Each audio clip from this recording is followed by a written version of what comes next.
अस्सलाम वालेकुम dear students, कैसे हैं आप सब। उम्मीद करती हूँ आप सब बहुत खैरियत से होंगे। आज का टॉपिक स्टार्ट करने चलते हैं जी, capacitance of a parallel plate capacitor.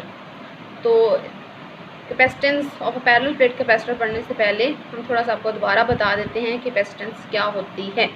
Capacitance किसी भी कैपेसिटर की वो एबिलिटी होती है कि वो कितना चार्ज स्टोर कर सकता है। इसको हम एबिलिटी भी बोल सकते हैं, इसको हम कैपेसिटी भी बोल सकते हैं।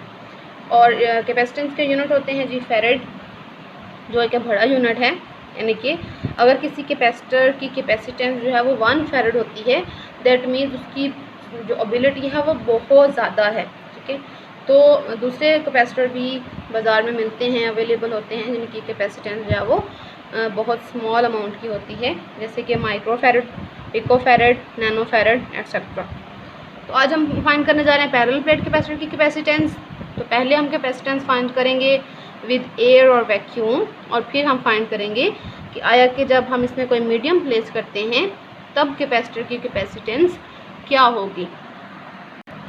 तो कल जो हमने रिलेशन पढ़ा था, टॉपिक पढ़ा था, ठीक है, उसके मुताबिक हमने कहा कि जो कैपेसिटेंस होती है वो क्या होती है जी, कांस्टेंट ऑफ प्रोपोर्शनैलिटी। क्योंकि जो चार्ज है जो कैपेसिटर के पर स्टोर किया जा सकता है वो प्रोपोर्शनल होता था वी यानी पोटेंशियल के। तो यहाँ से हम निकाल लेते हैं कैपेसिटेंस, Q बराबर होता है CV। ये तब था जब कोई भी मटेरियल हमने प्लेस नहीं किया था, इसलिए यहाँ पे जो हम C निकालते हैं उसके साथ हम वैक्यूम लिख देते हैं VSC, और ये आ जाएगा आपके पास Q/V। यानी कि अगर आपके पास चार्ज की मैग्नीट्यूड पता हो, आपको पोटेंशियल का पता हो, तो आप कैपेसिटेंस निकाल सकते हैं of a parallel plate capacitor जब उसकी प्लेट्स के दरमियान हमने कोई मटेरियल नहीं रखा हुआ।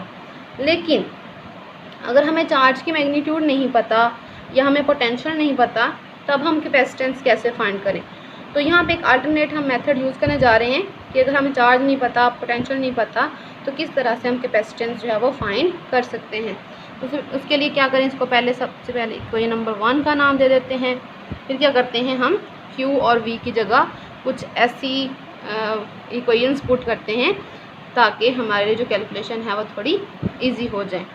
तो देखिए, सबसे पहले चार्ज पे चलते हैं। अगर हमें चार्ज नहीं पता लेकिन हम पैरेलल प्लेट कैपेसिटर ले रहे हैं, तो क्या करते हैं, हम उसका सरफेस चार्ज डेंसिटी ले लेते हैं। ठीक है, सरफेस चार्ज डेंसिटी से क्या होगा कि हमें पूरा चार्ज फाइंड नहीं करना पड़ेगा, चार्ज डेंसिटी से हमारे पास जो है वो उसका आंसर निकल आएगा। तो सरफेस चार्ज डेंसिटी क्या होती है, इस लेक्चर्स में मैंने आपको बताया भी था, लेकिन दोबारा बता देती हूँ। सरफेस चार्ज डेंसिटी होती है जी चार्ज पर यूनिट एरिया। ठीक है, अगर हमें एरिया ऑफ प्लेट्स पता है, ठीक है, तो यहाँ से हम चार्ज को एरिया पे डिवाइड कर दें तो जो चीज़ हमें मिलती है वो होती है सरफेस चार्ज डेंसिटी। उसको आप सिग्मा से रिप्रेजेंट करते हैं। सिग्मा आप इस तरह से भी लिख सकते हैं और सिग्मा आप जो है वो इस तरह से भी लिख सकते हैं, जिस तरह से आपको ईजी लगे। तो ये होती है जी सरफेस चार्ज डेंसिटी। तो यहाँ से हम क्या करते हैं, चार्ज को साइड पे कर लेते हैं। Q बराबर आ जाएगा सिग्मा A। अगर आपको सरफेस चार्ज डेंसिटी का पता है, आपको एरिया का पता है, तो आप चार्ज की जगह सिग्मा A जो है उसको रिप्लेस कर सकते हैं। इसको इक्वेशन नंबर 2 का नाम दे देते हैं। अब हम पोटेंशियल ग्रेडियंट वाले फॉर्मूले से क्या करते हैं, पोटेंशियल की जगह इलेक्ट्रिक फील्ड को प्लेस कर देते हैं। तो हमें पता है कि जो पोटेंशियल डिफरेंस का फॉर्मूला था वो था जी इलेक्ट्रिक फील्ड इंटेंसिटी बराबर होता है negative of potential gradient minus del V over del R। तो यहाँ पे हम डेल V की जगह सिंपल V लिख देते हैं, ठीक है, और डेल R की जगह the distance between the plates put कर देते हैं। तो यहाँ से हमें V चाहिए, पोटेंशियल चाहिए, तो पोटेंशियल बराबर आ जाएगा E इंटू D। यानी कि अगर हमें डिस्टेंस बिटवीन द प्लेट्स पता है, हमें इलेक्ट्रिक फील्ड का पता है, तो हम क्या कर सकते हैं जी, पोटेंशियल फाइंड कर सकते हैं, और पोटेंशियल की वैल्यू पुट करके कैपेसिटेंस जो फाइंड की जा सकती है। लेकिन अगर हमें फील्ड का भी नहीं पता, उसके लिए हम क्या करें, इसको इक्वेशन नंबर 3 का नाम देते हैं। ठीक है, अब हम फील्ड की जगह पे कुछ चीज़ ऐसे रिप्लेस करेंगे कि अगर हमारे पास फील्ड की वैल्यू भी ना हो, तब हम किस तरह से कैपेसिटेंस जो है उसको निकाल सकते हैं। तो हमने गॉसेस लॉ की एप्लीकेशन में पढ़ा था कि दो इलेक्ट्रिक फील्ड इंटेंसिटी होती है between two charge oppositely charge parallel plates, तो वो एक्चुअली कैपेसिटर की प्लेट्स ही होती हैं। तो वहाँ से हमने जो रिलेशन निकाला था इलेक्ट्रिक फील्ड इंटेंसिटी का, उसको यहाँ पे आके पुट कर देते हैं। तो वो क्या रिलेशन था जी, electric field intensity between two charge parallel plates, वो था सिग्मा ओवर एप्सिलॉन नॉट।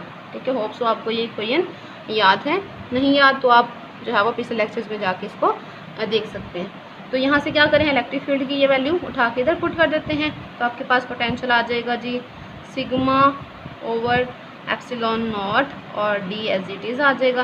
ठीक है, इक्वेशन नंबर 4 का नाम दे दें। यहाँ से आपने V की वैल्यू लेनी है और इसको पुट कर देना है जी कैपेसिटेंस वाले फॉर्मूला में।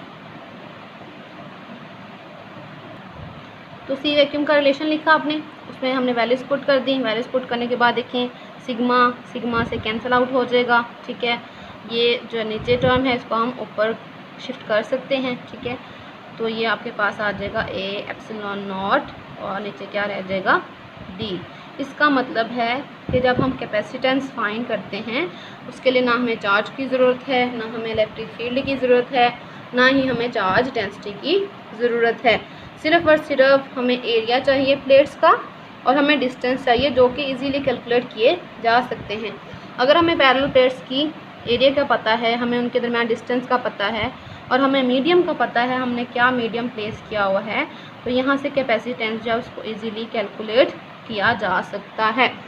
और यहाँ से हम देख सकते हैं कैपेसिटेंस डायरेक्टली वेरी करती है एरिया से, यानी कि एरिया हम ज़्यादा करेंगे प्लेट्स का तो कैपेसिटी उसकी बढ़ जाएगी। तो आपको वैसे भी पता है, देखिए एरिया बढ़ेगा, ठीक है, जगह ज़्यादा हम करेंगे तो वहाँ पे ज़्यादा चार्ज स्टोर किया जा सकता है। दूसरी टर्म यहाँ पे मीडियम के साथ इसका डायरेक्ट रिलेशन है, यानी कि अगर प्लेट्स के दरमियान हम कोई मीडियम प्लेस करते हैं तब भी कैपेसिटी जो है वो बढ़ जाती है, कैपेसिटेंस जो है वो बढ़ जाती है। इसी तरह से यहाँ पे डी के साथ इन्वर्स रिलेशन है, that means separation between the plates को ज़्यादा करेंगे कैपेसिटी कम हो जाएगी और डी को अगर आप कम करते हैं तो कैपेसिटी आपकी बढ़ जाती है। अब हम बात करते हैं कि जब हम कैपेसिटर की प्लेट्स के दरमियान कोई मीडियम रखते हैं तब कैपेसिटेंस पे क्या फ़र्क पड़ता है। तो यहाँ पे मैंने प्लेट्स बना दी हैं जी कैपेसिटर की, एक के ऊपर पॉजिटिव चार्ज स्प्रेड किया हुआ है हमने, एक के ऊपर नेगेटिव चार्ज स्प्रेड किया हुआ है और ये क्या है जी बैटरी के साथ अटैच हैं। ठीक है, और ये यहाँ से आप इसको ड्रॉ भी कर सकते हैं।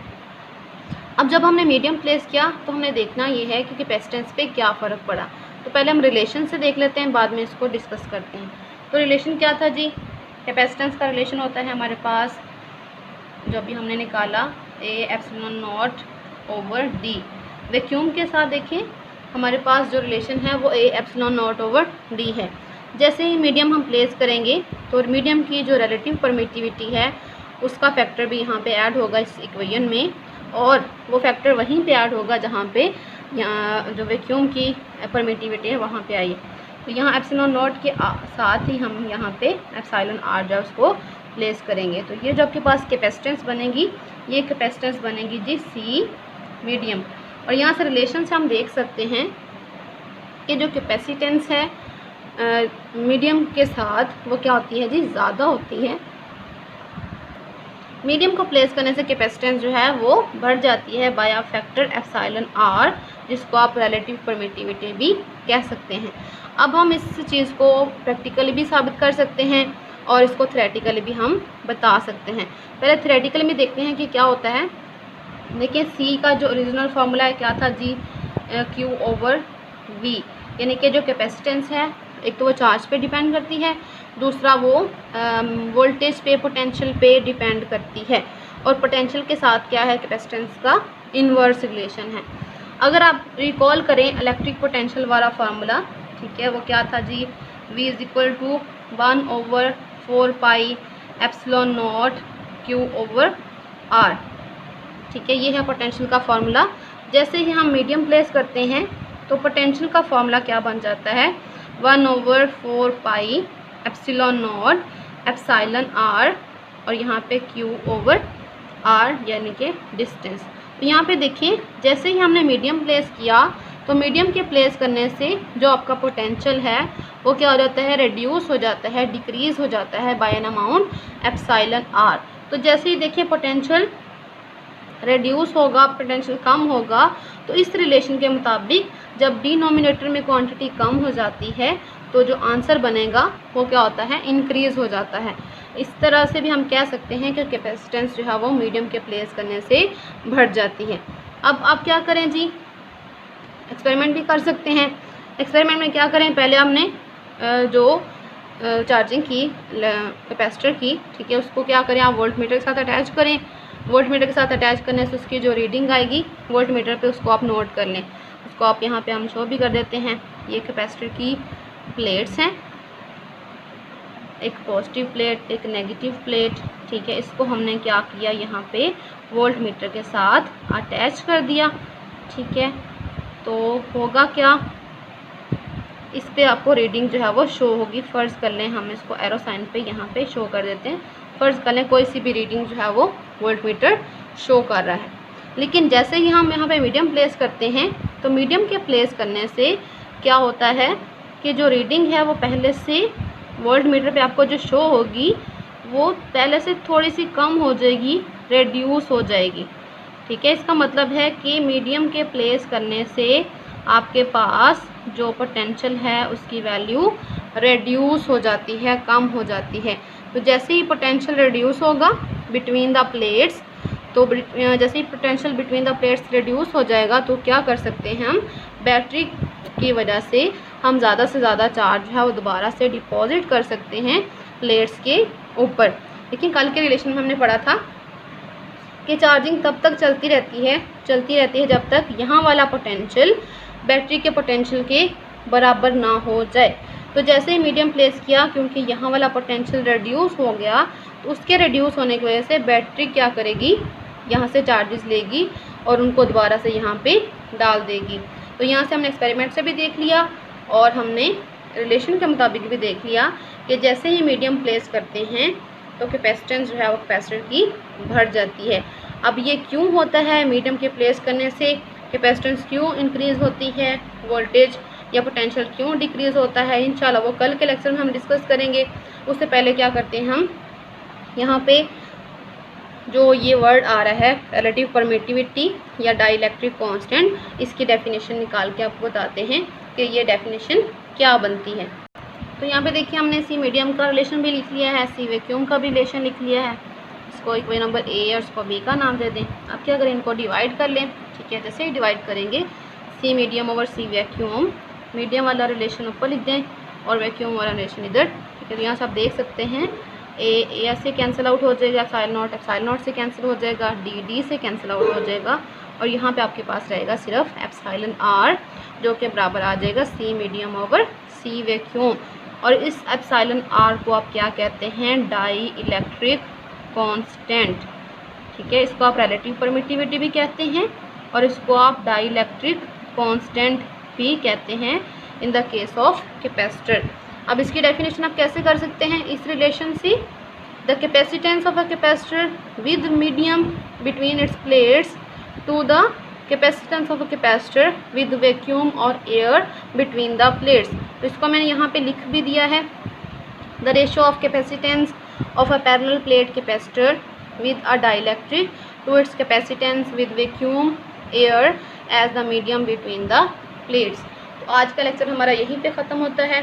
उम्मीद करती हूँ आपको आज का लेक्चर अच्छे से क्लियर हो गया होगा। अपने कमेंट से ज़रूर बताइएगा आपको लेक्चर कैसा लगा। थैंक यू सो मच, अपना ख्याल रखिएगा। अल्लाह हाफिज़।